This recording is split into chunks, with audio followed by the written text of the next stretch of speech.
जय हिंद बच्चों। एक बार फिर से आपका ई कॉमर्स क्लास में स्वागत है। और फिर हम उसी चैप्टर पर, किस चैप्टर पे? Money, meaning and supply of money का सेकंड पार्ट यानी लास्ट पार्ट हम लोग कंप्लीट करेंगे। तो हम लोगों ने इसके मीनिंग तक कंप्लीट कर चुके हैं, मीनिंग तक पढ़ चुके हैं, अच्छे से हम लोग समझ भी चुके हैं। अब कुछ समय के लिए हम इसके दूसरे सेगमेंट पे चलते हैं और दूसरा सेगमेंट है आपका फॉर्म्स ऑफ मनी।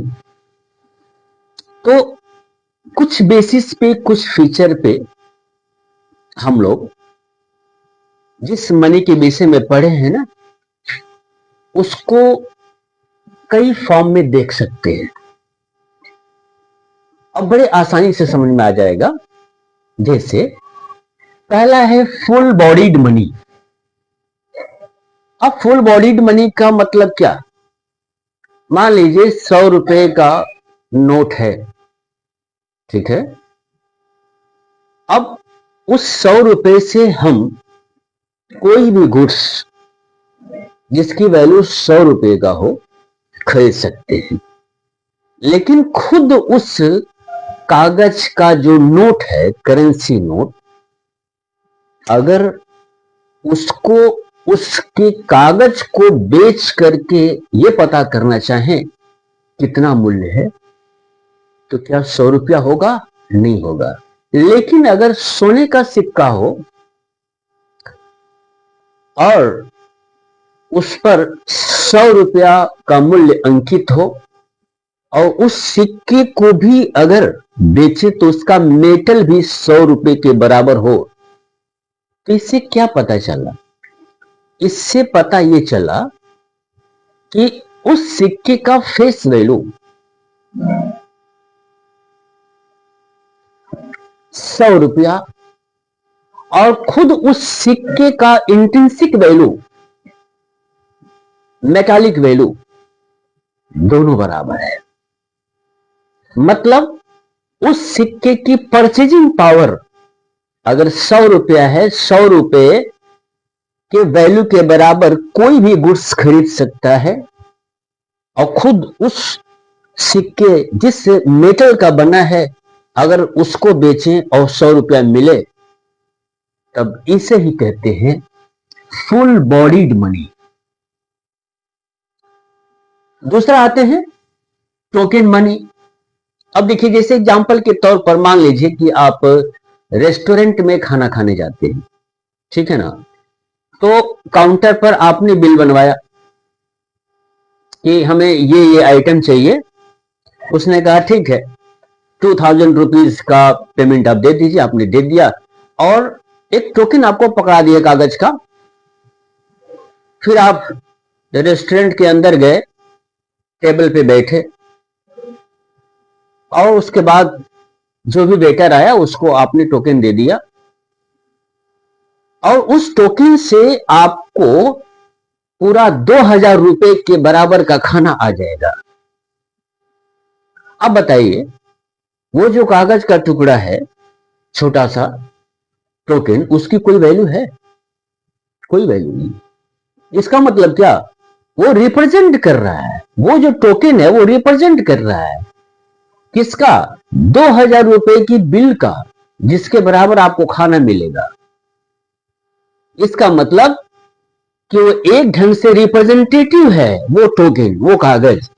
इसी तरह से आपका जो इस समय करेंसी नोट्स है या क्वाइंस है, उस पर जितना मूल्य अंकित है, निश्चित तौर से वो एक ढंग से उसी मूल्य को रिप्रेजेंट कर रहा है।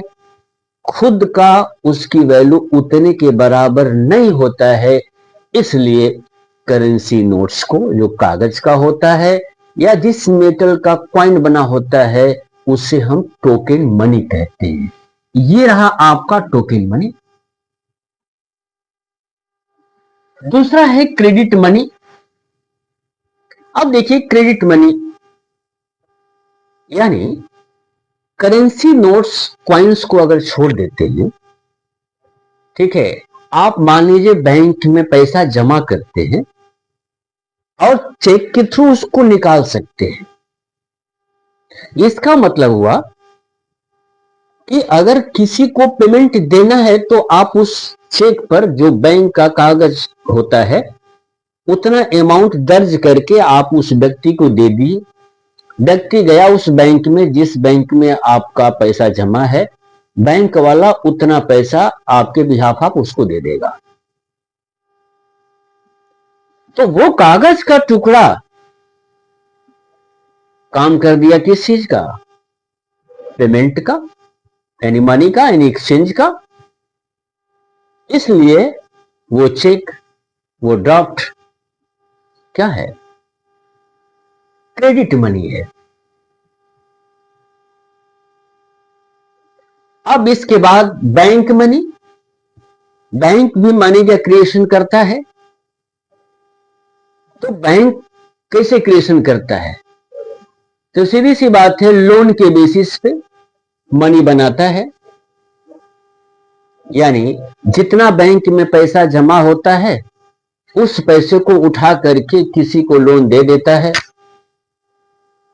तो लोन कैसे देता है, इसका एक प्रोसेस है।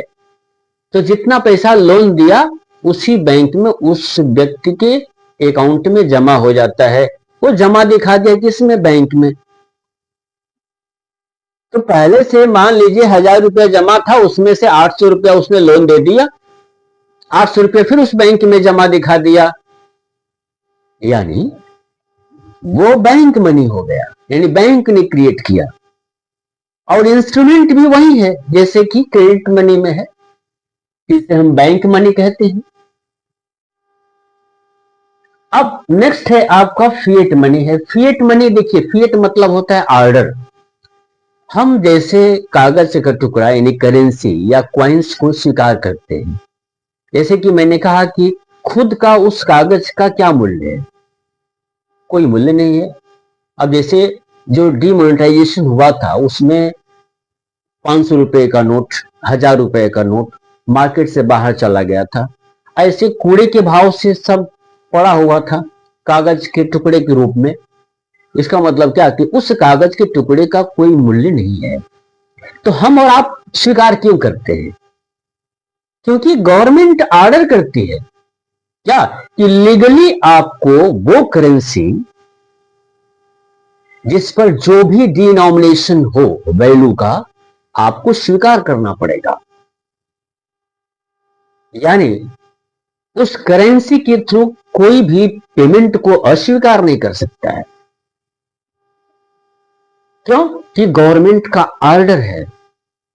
गवर्नमेंट उसके परचेजिंग पावर प्रोवाइड करती है ऑर्डर दे करके, और कहती है कि मैं इसके बराबर मूल्य देने को तैयार हूं। इसीलिए गवर्नमेंट की ऑर्डर की वजह से ही इसको हम क्या कहते हैं? फिएट मनी कहते हैं। अब ये जो है दो तरह का होता है, यानी फिएट मनी दो तरह का होता है। जिसे पहला होता है लिमिटेड लीगल टेंडर मनी, यानी लीगली हम एक्सेप्ट करते हैं क्योंकि इसके ऊपर कानून है, गवर्नमेंट का ऑर्डर है कि 10 रुपए का नोट मतलब 10 रुपया इस कागज पर परचेजिंग पावर है, और इससे हम कोई भी वस्तु जिसकी मूल्य 10 रुपए है, अगर उसको ये टुकड़ा पकड़ाते हैं वो हमको निश्चित तौर से वस्तु देगा, क्योंकि लीगली ये एक्सेप्टेड है, इसे कोई इग्नोर नहीं कर सकता है। तो लिमिटेड लीगल टेंडर मनी, और दूसरा है अनलिमिटेड लीगल टेंडर मनी। तो लिमिटेड लीगल टेंडर मनी जितनी भी क्वाइंस होते हैं, सिक्का होता है, मान लीजिए कि आप बैंक गए, आपका पैसा जमा है और आप वहां से 1 लाख रुपया विड्रॉ करना चाहते हैं, और ऐसे सिचुएशन में 1 लाख रुपए के बराबर अगर सिक्का दे दे बैंक आपको, तो आपको गुस्सा नहीं आएगा? आप क्यों फेंक के चल देंगे? दिमाग खराब है। क्यों? क्योंकि आप असहज महसूस करेंगे। इसीलिए बैंक ने एक प्रोविजन किया, कोई भी व्यक्ति किसी को अगर टेंडर करना चाहे, देना चाहे सिक्के के रूप में, इस समय 1,000 रुपए से अधिक की वैल्यू का सिक्के के रूप में उसे पेमेंट नहीं देगा। अब स्वीकार वो करे या ना करे, इसे 1,000 से अधिक स्वीकार कर ले तो कोई बात नहीं है, लेकिन अगर वो चाहे तो 1,000 के बियॉन्ड अगर वैल्यू के बराबर सिक्का कोई उसको पे करता है तो वो इग्नोर कर सकता है, इनकार कर सकता है लेने से। इसीलिए इसकी लिमिट 1,000 हो गई। किसकी? क्वाइन की। तो क्वाइन क्या है? लिमिटेड लीगल टेंडर मनी है।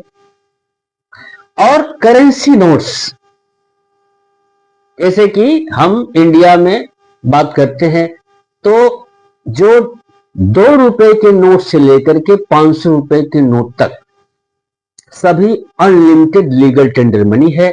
यानी इस डिनोमिनेशन में अगर कोई पे करना चाहे जितना भी अमाउंट, उन्हें लेना ही पड़ेगा। इसलिए अनलिमिटेड लीगल टेंडर मनी कहते हैं।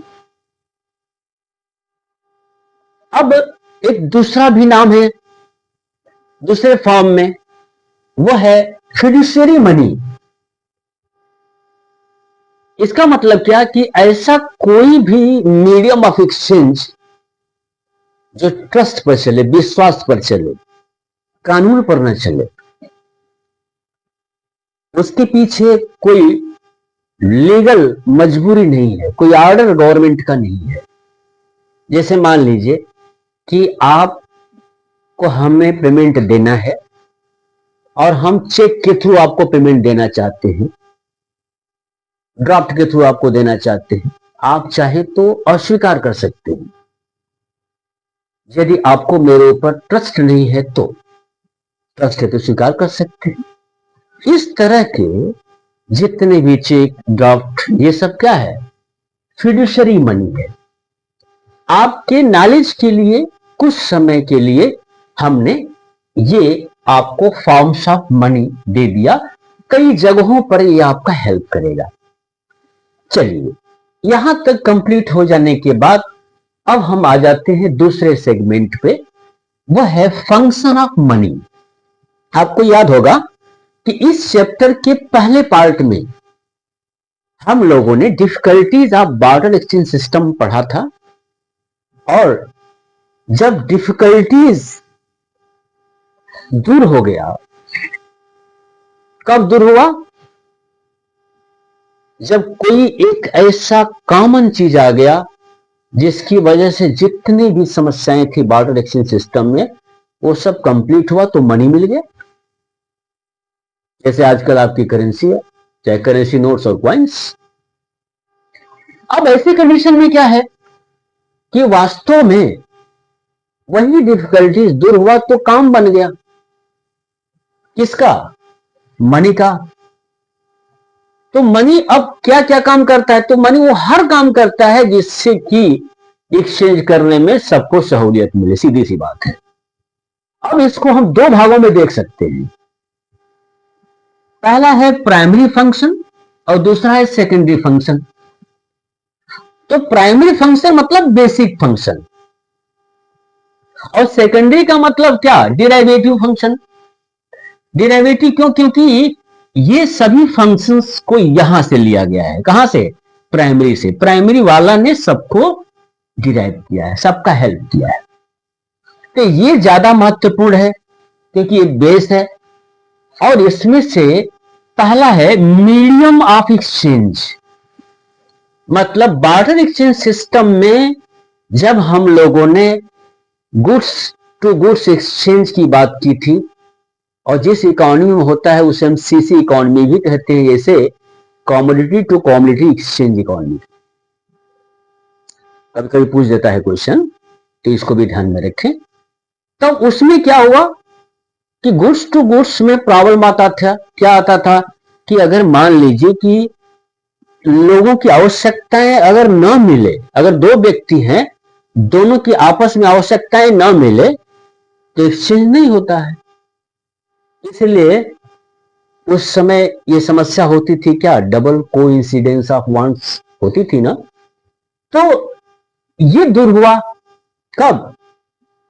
जब मनी आया, जैसे आजकल के फॉर्म में करेंसी आया, अब हमारे पास करेंसी है, तो ऐसे कंडीशन में निश्चित तौर से हमें किसी से ये नहीं पूछना पड़ेगा कि हमारे पास जो वस्तु है वो आपको चाहिए कि नहीं चाहिए। हमने मनी दिया, वो सामान खरीदा, हमने मनी दिया, पेन खरीदा, हमने मनी दिया, मिल खरीदा, हमने मनी दिया, वीट खरीदा। इसका मतलब क्या कि हमारे पास मनी है और इसके लिए किसी और के पास जाने की आवश्यकता नहीं है कि भाई हमारे पास जो गुड्स है उससे आप एक्सचेंज करें कि नहीं।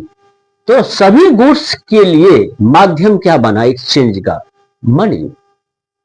इसीलिए लोगों की आवश्यकताएं क्वांसाइट करे कि ना करे उससे कोई मतलब नहीं रहा, मनी बीच में आ गया एक माध्यम के रूप में। इसीलिए ऐसे कंडीशन में मनी ने ही काम किया सभी वस्तुओं को परचेज करने के लिए, और अगर हम सेल भी करेंगे तो हमको क्या मिलेगा? मनी मिलेगा। इसलिए ये मीडियम ऑफ एक्सचेंज का काम किया कौन? मनी का पहला काम। अब दूसरा है आपका मेजर ऑफ वैल्यू। तो हम लोगों ने देखा था कि बार्टर एक्सचेंज सिस्टम में निश्चित तौर से एक प्रॉब्लम था कि अगर हम एक्सचेंज करने को तैयार भी हो जाएं एक दूसरे से गुड्स टू गुड्स में, तो किस रेशियो से, किस अनुपात से हम एक्सचेंज करेंगे, ये समस्या थी। जैसे कि मैंने पार्ट 1 में आपको समझाया था कि अगर कोई एक बच्चा किसी दुकान पर थोड़ा सा गेहूं लेके जाता है एक चॉकलेट खरीदने के लिए, तो कितना गेहूं उसको देगा कितने चॉकलेट के लिए, ये तय नहीं था। क्यों? क्योंकि उस समय ऐसी कोई कॉमन यूनिट नहीं थी मेजरमेंट करने के लिए जिससे कि सभी गुड्स का रेशियो का पता चल सके। आज तो पता चल जाएगा, कंफर्म है, आज पता चल जाएगा। आज कैसे पता चलेगा? आज पता चल सकता है कि अगर ये एक मार्कर हमें खरीदना है तो हमें 20 रुपया देना पड़ेगा। एक हमें डस्टर खरीदना है तो 50 रुपया देना पड़ेगा। इसका मतलब क्या कि उस मनी के माध्यम से मार्कर का वैल्यूएशन किया जा सकता है, डस्टर का वैल्यूएशन किया जा सकता है, बुक्स का वैल्यूएशन किया जा सकता है, ठीक है, चॉकलेट का वैल्यूएशन किया जा सकता है। तब हमें एक कॉमन यूनिट मिल गया मनी के फॉर्म में, जिसके थ्रू हम सभी वस्तुओं का, सभी गुड्स का मूल्यांकन कर सकते हैं। तब अनुपात लगाने की कोई आवश्यकता नहीं है। अब वो अकेला मनी ही एक्सचेंज का काम कर लेगा, क्योंकि इसके थ्रू वैल्यूएशन हो चुका है, वैल्यूएशन में हेल्प कर दिया है। इसलिए मनी यहां पर सभी वस्तुओं का, सभी सर्विसेज का मूल्यांकन करने में सफल हुआ। इसलिए इसे कॉमन यूनिट के रूप में कहते हैं, किसका? Valuation of goods. तो ये हुआ क्या आपका? ये हो गया मेजर ऑफ वैल्यू। तो ये दो आपका बेसिक फंक्शन है, किसका? मनी का। और यही दोनों हेल्प करेंगे सेकेंडरी फंक्शन में जो इससे लिया गया है। और इसमें आपका पहला है स्टैंडर्ड ऑफ डिफर्ड पेमेंट। देखिए हम लोग पढ़ चुके हैं कि गुड्स के रूप में अगर मान लीजिए कि फ्यूचर में कोई पेमेंट करना हो, विशेष रूप से अगर कर्ज आप लेते हैं तो ये कर्ज को पे किया जाता है फ्यूचर में, क्योंकि प्रेजेंट टाइम में आप तो उससे लेते हैं कुछ और प्रॉमिस करते हैं कि आप बाद में उसको दे देंगे। चलिए ठीक है। वस्तु के रूप में देने में समस्या आती थी। क्या समस्या आती थी? कि वस्तु का यानी गुड्स का स्वभाव है क्या कि समय बीतने के साथ साथ उसका मूल्य ह्रास होगा, मूल्य घटेगा। ठीक है। अगर मनी है तो, करेंसी नोट्स है तो, कॉइन्स है तो क्या इसका मूल्य घटेगा? नहीं। एक समस्या आती थी, क्या ये समस्या आती थी कि अगर मान लीजिए कि आज हमने प्रॉमिस किया कि हम आपको फ्यूचर में 100 रुपया दे देंगे, वर्तमान में हमें 100 रुपया आप उधार दे दीजिए। गुड्स के रूप में क्या होता था कि 10 किलोग्राम के रूप में गेहूं अगर उधार लेते थे तो वो गेहूं फ्यूचर में जब पेमेंट करने उसको जाते थे तो वो क्या कर सकता था? भाई उस क्वालिटी का आपने नहीं दिया जिस क्वालिटी का हमने आपको दिया था। लेकिन अगर करेंसी के रूप में आप ऐसा देते हैं, उसको फ्यूचर में पेमेंट करते हैं, तो क्या वो कह सकता है नहीं कर सकता है, क्योंकि उसकी वैल्यू जो आज है बाद में भी वही रहेगा। वो कॉइन्स और करेंसी नोट्स न घटेगा न बढ़ेगा, उसकी खुद की मूल्य उतनी ही रहेगी। इसलिए फ्यूचर में पेमेंट करने में ये हेल्प किया, है ना। और वही करेंसी किस रूप में आया था? मीडियम ऑफ एक्सचेंज के रूप में। इसलिए यहां से आया और यहां काम किया as a standard of deferred payment. अगर फिर क्वेश्चन आ सकता है कि how it is the derivative function of the primary function, तो इस रूप में आप इसको समझा सकते हैं। अब दूसरा इसका है सेकेंडरी फंक्शन का कि स्टोर ऑफ वैल्यू या स्टोरेज ऑफ वैल्यू।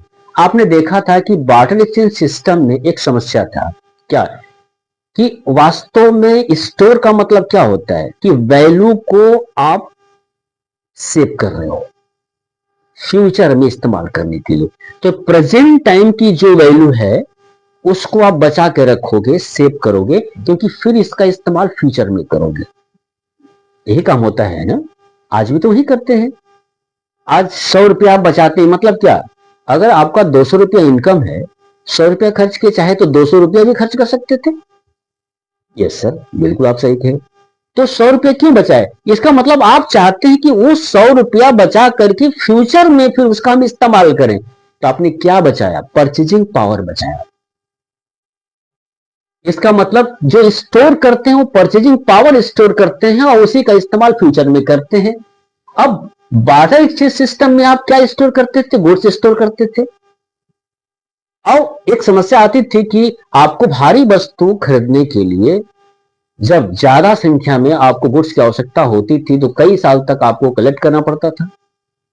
और ऐसे कंडीशन में आप जानते हैं कि कई साल तक कलेक्ट करते करते एक समय ऐसा आएगा कि बिगिनिंग के सभी गुड्स, अधिकांशतः गुड्स डिटीरिएट हो गया, यानी मूल्य ह्रास हो गया।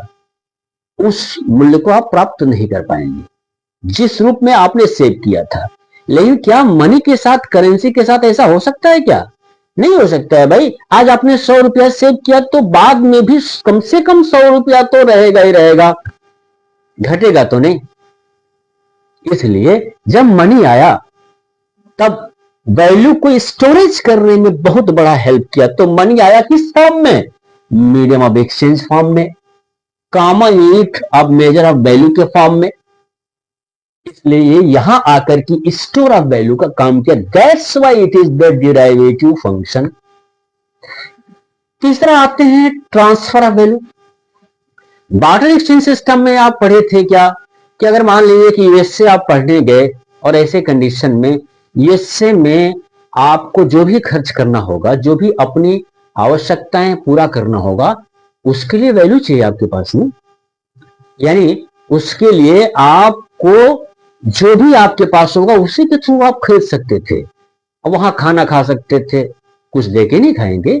उस समय क्या था आपके पास? गुड्स था। आपको जो किराए पर मकान लेते थे उसको रेंट देना था। किस रूप में देते? गुड्स के रूप में देते, बार्टर एक्सचेंज सिस्टम में। तो क्या समस्या था? समस्या था कि इंडिया से कितना गुड्स ट्रांसफर होगा अमेरिका कि ताकि आपका काम चल जाए। तो आपने देखा था एक तो ट्रांसपोर्टेशन कॉस्ट होगा बहुत अधिक, और दूसरा बल्क क्वांटिटी में आपको देना पड़ेगा। तो कठिनाई है ना। क्यों? क्योंकि गुड्स था। वैल्यू को भेजने में क्या भेजते थे हम लोग? गुड्स भेजते थे। आज क्या भेजेंगे? आज हम मनी भेजेंगे।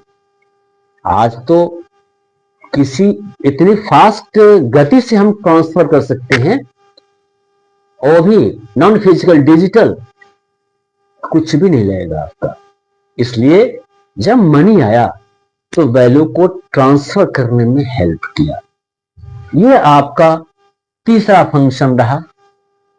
इस ढंग से हम लोगों ने मनी के दोनों फंक्शंस को कंप्लीट कर लिया। मनी के दोनों फंक्शंस को कंप्लीट करने के बाद अब नेक्स्ट वन सेगमेंट आपका आता है, वह है मनी सप्लाई। देखिए, अभी तक आप क्लास 11th में, 12th में भी कुछ चैप्टर्स तक जब भी सप्लाई की बात आती है तो आप जो सोचते हैं ना, वहां ये नहीं है। सप्लाई कौन करता है? प्रोड्यूसर ना। यहां उल्टा होगा, यहां प्रोड्यूसर सप्लाई नहीं करेगा, है ना, मनी को बनाने वाला यहां पर सप्लायर नहीं होगा। तब सप्लाई क्या होगा, जो डिमांड क्रिएट करे उसे हम सप्लाई कहेंगे। बड़ा उल्टा, हाँ भाई। इसीलिए मनी सप्लाई की मीनिंग में देखिए क्या है, ये है amount of money held by public. Public मतलब हम आप, जितने हाउस होल्ड्स हैं, जितने भी फर्म्स हैं, हम अपने पास जो भी अमाउंट रखेंगे, जो भी अमाउंट रखेंगे अपने पास, ठीक है, उससे ही क्या कहेंगे, मनी सप्लाई। अपने पास रखेंगे, कब की बात कर रहे हैं भाई, क्या पीरियड ऑफ टाइम की हम बात कर रहे हैं या पॉइंट ऑफ टाइम? नहीं, यहां पॉइंट ऑफ टाइम, यहां हम पॉइंट ऑफ टाइम की बात कर रहे हैं कि एक पर्टिकुलर पॉइंट ऑफ टाइम, मतलब अभी अगर हमारे पास, अगर हम ही अकेले हैं इंडिया में, 100 रुपया है, तब वो मनी सप्लाई होगा। इसका मतलब क्या कि हमें 100 रुपया चाहिए भाई, हम पैसा छापते नहीं है, है ना, हम पैसा छापते बिल्कुल नहीं, हमें चाहिए, हमारी डिमांड है 100 रुपए की, हमारे पास 100 रुपया है करेंसी ग्रुप में, तो क्या हो गया, मनी सप्लाई हो गया। और मैंने कहा अभी, जो भी टाइम अभी हो रहा होगा और आज के दिन, ये क्या होगा, पॉइंट ऑफ टाइम होगा। इसीलिए मनी सप्लाई स्टॉक वेरिएबल होता है, ये फ्लो वेरिएबल नहीं होता है। अब इंडिया में मनी सप्लाई को मेजर करने के लिए आरबीआई ने 4 मेजर्स बताए हैं, किसका, मनी सप्लाई का। अब आरबीआई के अनुसार वो 4 कौन कौन है, आज देख लेते हैं, एकदम टू द पॉइंट्स। उस 4 में M1, M2, M3 और M4 है, याद हो जाएगा। पहला मेजर है C plus DD plus OD। सीधी सी बात है, C है करेंसी हेल्ड बाय पब्लिक, चाहे करेंसी नोट्स हो चाहे क्वाइंस है, इस रूप में जो लोगों के पास पैसा है, जैसे कि हाउस होल्ड और फर्म के पास, किस रूप में, करेंसी के रूप में, चाहे वो करेंसी नोट्स हो चाहे क्वाइन हो, वो हो गया आपका C। दूसरा है DD, डिमांड डिपॉजिट, जिसे करेंट अकाउंट डिपॉजिट भी कहते हैं। तो ये डिपॉजिट तो हाउस होल्ड्स का होता है, फर्म्स का होता है, लेकिन होता कहां है, कमर्शियल बैंक में। तो काउंट किस में करेंगे, कमर्शियल बैंक में करेंगे। तो demand deposit with the commercial bank, दोनों का नहीं लेंगे ना, क्योंकि फॉल्ट ऑफ डबल काउंटिंग हो जाएगी। तो जो भी डिमांड डिपॉजिट होता है किसमें, कमर्शियल बैंक में, वो है आपका DD। OD है other deposit with the RBI. थोड़ा सा ध्यान से इसे हम लोगों को देखना पड़ेगा। तो अदर डिपॉजिट में क्या क्या होता है, तो अदर डिपॉजिट में सीधी सी बात है, अदर डिपॉजिट में demand deposit of the public financial institute of India, जैसे IDBI, नेबार्ड, ये पब्लिक फाइनेंशियल इंस्टीट्यूशंस है, इनकी डिमांड डिपॉजिट किसके साथ, आरबीआई के साथ। दूसरा, demand deposit of the foreign central bank of the foreign government, किसके साथ, आरबीआई के साथ। तीसरा, demand deposit of the international financial institutions, जैसे IMF, world bank, ADB। India के कमर्शियल बैंक और गवर्नमेंट का डिमांड डिपॉजिट नहीं, बिल्कुल नहीं। इसे छोड़ करके जिसका मैंने बताया वो डिमांड डिपॉजिट अगर आरबीआई के साथ आता है तो उसे कहते हैं अदर डिपॉजिट। तो M1 इज इक्वल टू क्या हो गया, C plus DD plus OD, पहला मेजर हो गया। अब आते हैं दूसरे मेजर पे। दूसरे में M1 तो रहेगा ही, और यहां एक देखिए, ये जो M1 है इससे हम ट्रांजैक्शन मनी भी कहते हैं। अभी थोड़ी देर बाद इस पर हम बात करेंगे, बाकी के नहीं है, केवल ही है ट्रांजैक्शन मनी। अब देखिए M2 में M1 तो रहेगा plus saving deposit with the post office saving bank. तो पोस्ट ऑफिस सेविंग बैंक की मैं बात कर रहा हूं, पोस्ट ऑफिस सेविंग ऑर्गेनाइजेशन में नहीं। तो पोस्ट ऑफिस में चाहे जिस तरह की सेविंग अकाउंट हो, किसकी, पब्लिक की, वो भी जोड़ देंगे किसमें, M1 में। तो ये क्या हो जाएगा, M2 हो जाएगा। फिर हम M3 की बात करें तो M1 फिर रहेगा और इसमें term deposit of the commercial bank and the cooperative bank. Term deposit यानी फिक्स डिपॉजिट, हम लोग इसके विषय में जानते हैं अच्छे ढंग से, और फिर बैंकिंग में फिर हम बताएंगे आपको। तो ये जो फिक्स डिपॉजिट, टर्म डिपॉजिट होता है, कुछ समय के लिए इसको पैसा हम जमा करते हैं बैंक में, ये जुड़ जाएगा किसमें, M1 में। तो क्या हो जाएगा, M3 हो जाएगा। और अंततः M4 की बात करें तो M3 में हम जोड़ देंगे total saving of post office saving organization. तो पोस्ट ऑफिस सेविंग ऑर्गेनाइजेशन में कई तरह के सेविंग होते हैं, और जितनी तरह के भी सेविंग हुए सब जोड़ देंगे किसमें, M3 में। तो क्या बन जाएगा, M4। एक चीज छोड़ देंगे, क्या, नेशनल सेविंग सर्टिफिकेट को छोड़ देंगे, इसे नहीं लेंगे। तब ये 4 मेजर्स आपके आ गए किसके, मनी सप्लाई के, किसके अनुसार, तो रिजर्व बैंक ऑफ इंडिया के अनुसार। अब इसकी एक खासियत है, खासियत क्या है कि लिक्विडिटी के हिसाब से अगर चेक करें, M1, M2, M3, M4, यानी कैश में कन्वर्जन के हिसाब से अगर चेक करें तो सबसे हाईएस्ट 1 डिग्री होती है M1 की, उससे कम M2 की, उससे कम M3 की, और सबसे कम होता है किसका, M4 का होता है। तो ये क्या हुआ, हाई डिग्री ऑफ लिक्विडिटी में अधिक किसका है, M1, उसके बाद M2, उसके बाद M3, इसके बाद क्या हो गया, M4 हुआ। ये आपका आ गया। एक टर्म और आता है, आपकी नॉलेज के लिए बता दें, और वो है high powered money. High powered money होता क्या है, पहले तो इसके कॉन्स्टेंट को हम बता दें, इसमें क्या क्या आता है। सीधी सी बात है कि इसमें पहला फर्स्ट कि पब्लिक के पास जो करेंसी होती है, जितनी भी करेंसी हो, पहला तो वो आएगा। दूसरा, कॉमर्शियल बैंक के पास जो वॉल्ट कैश है, यानी कैश के रूप में जो अमाउंट केवल अपने पास रखता है, वो आएगा। और फिर जितने भी कैश रिजर्व कॉमर्शियल बैंक का जमा होता है, किसके पास, आरबीआई के पास, वो होगा। और अगर इन तीनों को आप जोड़ देते हैं ना, उसे क्या कहते हैं, हाई पावर्ड मनी कहते हैं। आज हमारे ख्याल से कंप्लीटली एक एक करके जितने भी टॉपिक्स बनते हैं आप तक हम लोग पहुंचाए, और आगे फिर ऐसे ही हम चलते रहेंगे। बहुत बहुत धन्यवाद।